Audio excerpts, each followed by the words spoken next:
This is about the public health. It's not about a political statement. It's not about a political party or an agenda. This is about saving lives. This is about strengthening our economy.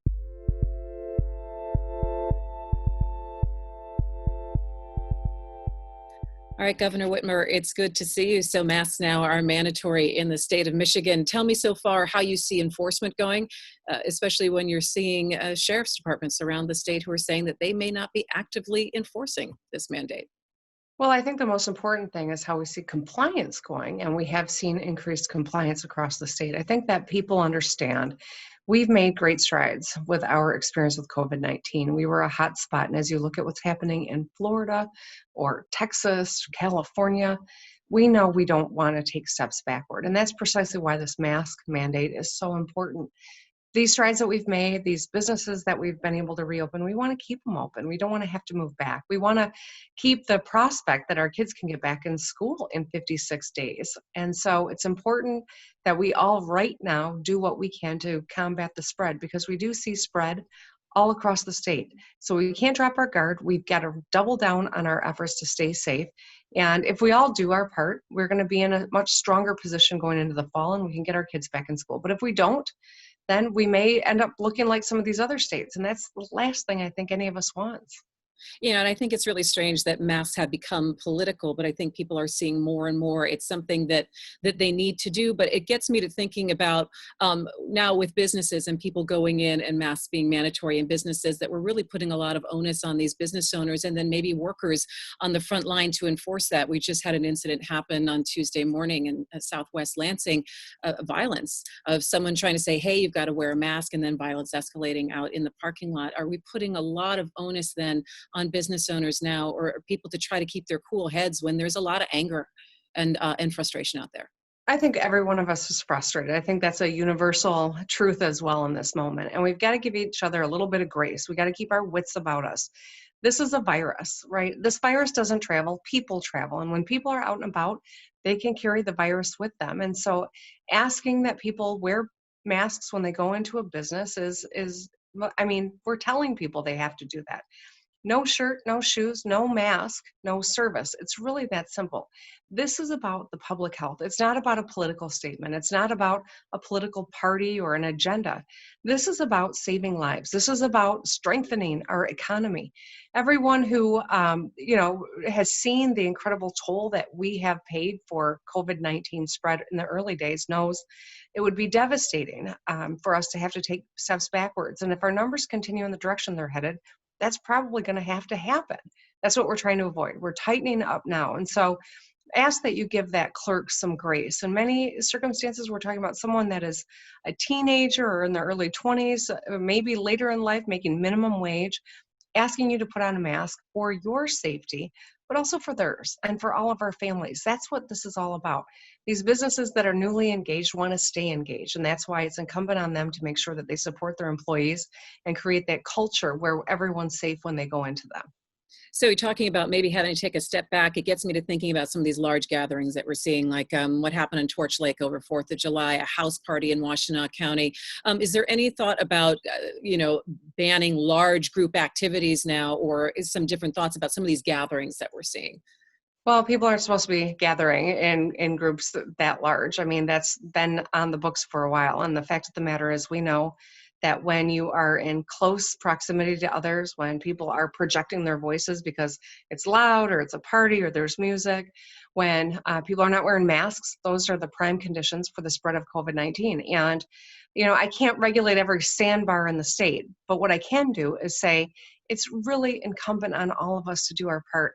I had CNN on while I was grabbing a bite to eat, and they were highlighting a family in Florida where a 21-year-old had gone out to the bar, came home, brought COVID with him, and the whole family got infected, and the father's on a respirator right now.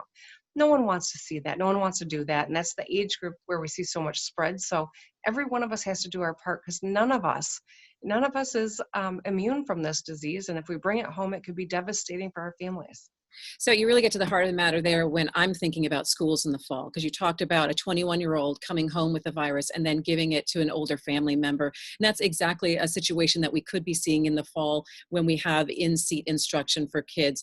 What do you see right now? I mean, I know districts around the state are trying to make their own decisions and they have multiple plans in place, but what can you tell parents about what we potentially could be seeing in the next 6 weeks that will affect school? Because I know a lot of parents are hopeful that their kids will go back, but they're also really scared. Well, districts are scheduled to reconvene on average about 56 days from now. And I want to just highlight for you what happened in a 56-day period earlier this year. We went from 4,000 cases to 40,000. This can change fast. We know that everyone was complimenting what a great job Florida was doing, and then you know where they are now. They've had more cases in a day than the European Union did. This can get out of control very fast, and that's why masking up today increases the odds that we can safely re-engage our kids and get them in-person instruction. But we have 800 school districts. We've created the protocols, if you're in phase 4, there are certain things that are mandated. In phase 5, school boards have more discretion, but this is gonna happen at the local level. But if we have to turn back to phase 3, kids won't be back in school. And that's the issue that I'm trying to avoid. I want to keep us at least in phase 4. We're struggling to stay there as we see our numbers continue to climb. And that's why donning a mask right now is really important. I was grateful to see President Trump wear a mask this weekend. We got to get the politics out of this, because it really is, our economy is counting on us. Our kids who need to be in school are counting on us. And it's really in all of our interest to try to push this curve down again. Do you think our schools have enough funding right now to be able to put in the safety protocols in place to have in-seat instruction in the fall should our numbers stabilize? So we did put some additional dollars in through the CARES Act money that we just negotiated and signed last week with the legislature. We will need to be making additional investments in the education of our kids. I'm hopeful that Congress and the president get this 4th supplemental done. It gives us the flexibility with CARES Act dollars that we already have, but also additional resources. In an average school year, kids have a lot of learning loss between the last day of the school year and the first day of the next school year. Kids in higher poverty have an even more pronounced learning loss. Well, this is going to dwarf that.